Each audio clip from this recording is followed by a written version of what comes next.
Police അതിക്രമത്തിനെതിരെ youth Congress നടത്തിയ മാർച്ചിൽ പ്രതിപക്ഷ നേതാവ് ഉൾപ്പെടെ 38 പേർക്കെതിരെ കേസ്.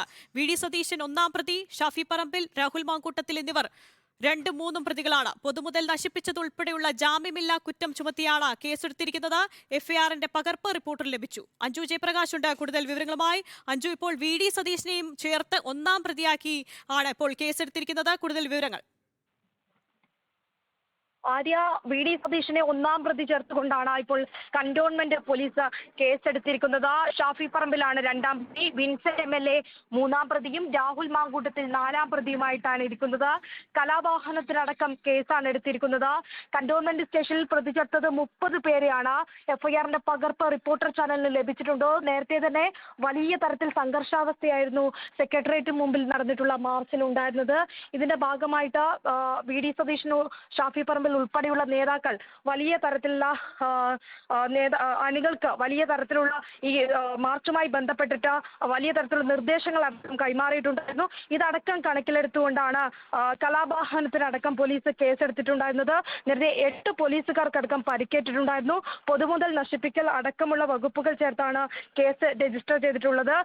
കന്റോൺമെന്റ് സ്റ്റേഷനിലും ഒപ്പം തന്നെ മ്യൂസിയം സ്റ്റേഷനുകളിലായി നേരത്തെ 4 കേസുകളായിരുന്നു എടുത്തിട്ടുണ്ടായിരുന്നത്. ഇപ്പോൾ കേസുകളുടെ എണ്ണം 5ആയി മാറിയിരിക്കുകയാണ്. ഒപ്പം തന്നെ പിടിയിലായ യൂത്ത് കോൺഗ്രസ് പ്രവർത്തകർ AR ക്യാമ്പിൽ നിന്ന് ചാടിപ്പോയത് ഉൾപ്പെടെ ഉള്ള കേസുകൾ അടക്കം ചേർത്താണ് ഇപ്പോൾ 5 കേസായി മാറിയിരിക്കുന്നത്. എന്തായാലും പ്രതിപക്ഷ നേതാവിനെ പ്രതി ചേർത്ത് 1-ാം പ്രതി ചേർത്തുകൊണ്ടുള്ള കേസാണ് ഏറ്റവും ഒടുവിൽ, ഏറ്റവും അവസാനമായിട്ട് ഇപ്പോൾ എടുത്തിരിക്കുന്നത്. എന്തായാലും പോലീസ് കടുത്ത നടപടികളിലേക്ക് തന്നെ കടക്കാനുള്ള തീരുമാനത്തിലാണുള്ളത്. സെക്രട്ടേറിയറ്റ് പരിസരത്ത് നിന്ന് ഇന്ന് പോലീസും ഒപ്പം തന്നെ പ്രവർത്തകരും തമ്മിൽ വലിയ തരത്തിലുള്ള സംഘർഷാവസ്ഥയായിരുന്നു ഉണ്ടായിരുന്നത്. തലസ്ഥാന നഗരി വലിയ തരത്തിൽ ഏറെ സമയം ഈ ഇരുവരുടെയും യുദ്ധക്കളത്തിന് നടുവിലായിട്ടായിരുന്നു ഉണ്ടായിരുന്നത്. എന്തായാലും പ്രവർത്തകർ ആദ്യം ഘട്ടത്തിൽ ചെലപീരങ്കിയും ഒക്കെ ഉപയോഗിച്ച സമയം പിരിഞ്ഞു പോകുമെന്ന് പ്രതീക്ഷിച്ചെങ്കിലും വീണ്ടും കൂടി വന്നുകൊണ്ട് ആക്രമണം ഉൾപ്പെടെ കാണിക്കുന്ന ഒരു സാഹചര്യം ഉണ്ടായിരുന്നു. ഇതിനടക്കം കണക്കിലെടുത്തുകൊണ്ട് പോലീസ് വലിയ തരത്തിൽ സംയമനം പാലിച്ചിട്ടുണ്ടെങ്കിലും പിന്നീടാണ് ഈ മാർച്ച് വലിയ തരത്തിൽ അക്രമാസക്തമായത്. മുളവടി ഉൾപ്പെടെയുള്ളത്, ചെരുപ്പേറ്, നിരവധി വാഹനങ്ങൾ അടക്കം തകർക്കുന്ന സാഹചര്യം. ഒപ്പം തന്നെ പോലീസ് നേരത്തെ കസ്റ്റഡിയിലെടുത്തിട്ടുണ്ടായിരുന്ന യൂത്ത് കോൺഗ്രസ് പ്രവർത്തകനെ, ഈ യൂത്ത് കോൺഗ്രസ് പ്രവർത്തകനെ തന്നെ ആ കസ്റ്റഡിയിലെടുത്ത ആളെ മോചിപ്പിച്ചു കൊണ്ടുപോകുന്ന സാഹചര്യം. പിങ്ക് പോലീസിന്റെ വാഹനം അടിച്ചു തകർക്കുന്ന സാഹചര്യം. പോലീസിന്റെ വലിയ 2 ബസ്സുകൾക്കടക്കം കേടുപാടുകൾ സംഭവിക്കുന്ന സാഹചര്യം.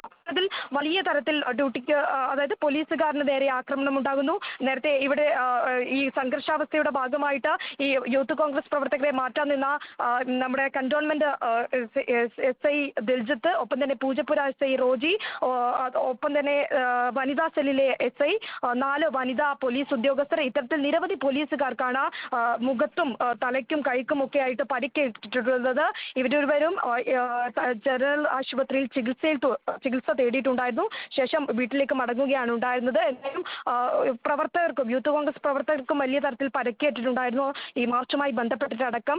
എന്നാൽ ഇതിനു മുമ്പ്, ഈ മാർച്ച് ആരംഭിക്കുന്നതിന് മുമ്പ് വി.ഡി. സതീശൻ ഉൾപ്പെടെയുള്ള, രാഹുൽ മാങ്കൂട്ടം ഉൾപ്പെടെയുള്ള നേതാക്കളുടെ വലിയൊരു പ്രസംഗം ഉണ്ടായിരുന്നു. ആ പ്രസംഗത്തിൽ കൃത്യമായിട്ട് കൊല്ലത്ത് വലിയൊരു തിരിച്ചടിയാണ് നേരിട്ടിരിക്കുന്നത്. വി.ഡി. സതീശനെയും ഷാഫി പറമ്പിലിനെയും വിൻസെന്റ് എം.എൽ.എയും രാഹുൽ മാങ്കൂട്ടത്തിനെയും 1ഉം 2ഉം 3ഉം 4ഉം പ്രതികളാക്കിയാണ് ഇപ്പോൾ കേസെടുത്തിരിക്കുന്നത്. വിവരങ്ങളാണ് അഞ്ജു ജയപ്രകാശ് നൽകിയത്.